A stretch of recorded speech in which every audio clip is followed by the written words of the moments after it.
So ayan mga kaprobinsya, pahinga muna tayo dahil magagabi na. Nasa around 5:30 PM na.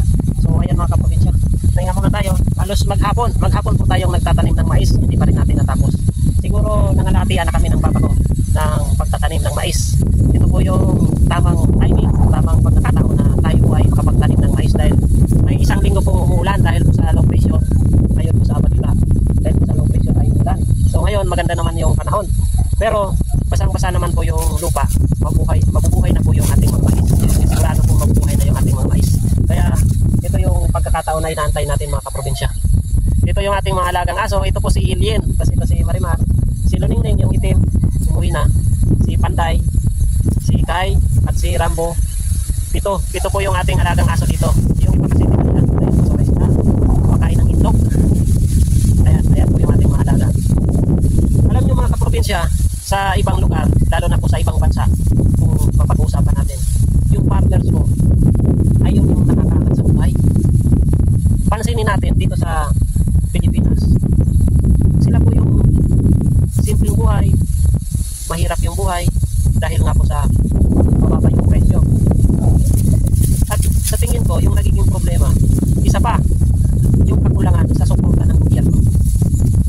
Sa technology, sa makinarya, dapat sinusuporta ng gobyerno. Yun yung nakikita ko mga kaprobinsya. Hindi balanse. Tulad ng presyo ng buti ngayon mga kaprobinsya, yung presyo ng baboy tumaas ngayon kasi sa shortage ng supply. Nung mababa ang presyo ng baboy, yung presyo ng beef mataas. Hindi balanse, di ba? Yun yung nakikita ko. Kailangan kapag mababa ang presyo ng produkto, sana naman yung feeds mababa. Kaso mas lalong tumataas yung mga bilihin, tapos sa farmers bibili ng mura yung gulay, tapos bibili na ang mahal sa palengke. Naintindihan natin kasi nga nangungupahan sila. Pero kung isipin natin, lahat na lang sana magkaroon ng pwesto, di ba? Lahat na lang may pwesto, kaso walang farmers. Kung walang farmers, wala silang ititinda, di ba? Kung walang farmers, wala silang produktong ititinda sa bayan.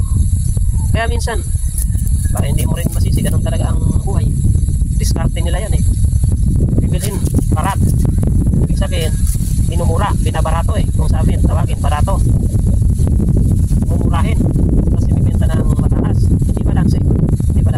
Kaya ang naisip ko mga kaprobinsya, pagdating ng araw, tayo ay pagkalooban ng Panginoon ng puhunan. Hanap tayo ng pwesto. Yung produce natin dito sa ating farm, tayo mismo ang magbibenta sa consumer. Kasi tingnan nyo, bibili ng halos kalahati talaga o higit pa sa kalahati. Bibili yung produkto ng farmers, kasi bibenta ng mga halos kalahati yung kita nila. Kaya ang nasa isip ko mga kaprobinsya, kapag tayo ay pinalad at swertein sa buhay naman, kapag legal ka, i-bless ka ng Panginoon. Kaya yun ang nasa isip ko na kung mayroon tayong pwesto, yung ating produce na produkto dito sa ating farm, yun yung tayo mismo ang magbibenta sa consumer. Yun ang pinakamagandang diskarte. Pero sa ngayon, ang nasa isip ko kasi dito sa amin, dito sa barangay muna, iikot, di ba, may motor naman tayo, o pasahid ka natin yung motor, tapos iikot natin sa barangay. Titingnan natin kung anong maganda. Kaya yung mais naman kasi mga kaprobinsya, yan po ay para sa ating mga alagang mga hayop dito, para hindi na tayo bibili. Hindi na po tayo bibili ng pagkain nila. Sa paraang yun, makakatipid tayo. Kaya sinisikap natin na magtanim ng malawakang mais para tayo ay hindi na bibili ng mais. Makakatipid tayo. Kaya tuloy lang ang buhay. Ganun talaga, laban lang tayo ng buhay. Importante, malakas tayo. Wala tayong nararamdaman na sakit. Kaya tuloy lang ang buhay mga kaprobinsya. Ganun talaga. Laban lang tayo. Lumaban tayo sa buhay. Huwag tayong panghinaan. Lumaban tayo. Kailangan think positive every day. Yun ang pinakamagandang dapat nating gawin. Yung ating mindset, kailangan nakapokus tayo dito sa ating mga gawain sa farm. Tingnan nyo mga kaprobinsya, yung ating view. Ayun yung dagat mga kaprobinsya. Kitang-kita dito. Halos nadudungawan natin o halos magkalibid yung tubig. dito sa ating area. Ganun kaganda. Kaganda yung ating area mga kaprobinsya. Mataas kasi yung bundok. Ayan. Tapos doon naman sa kabila mga kaprobinsya, tingnan nyo. Tingnan nyo mga kaprobinsya. Ayan o. Ayan o. Alam niyo mga kaprobinsya, para sa akin, personal, yung success, hindi sukatan yung marami kang material na bagay o pera. Hindi po yun ang sukatan ng success para sa akin.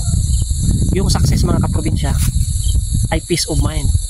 Kung saan tahimik yung iyong isip, malaya ka, walang sagabal sa iyong pamumuhay, hindi ka nagugutom, simpleng buhay. Para sa akin, success na yun eh. Yun yung para sa akin, peace of mind. So paano yan mga kaprobinsya? Hanggang dito na lang po muna yung aking update sa aking mga gawain dito sa aking farm. Sana patuloy nyo akong suportahan. Buhayin po natin ang mundo ng agrikultura. Peace out.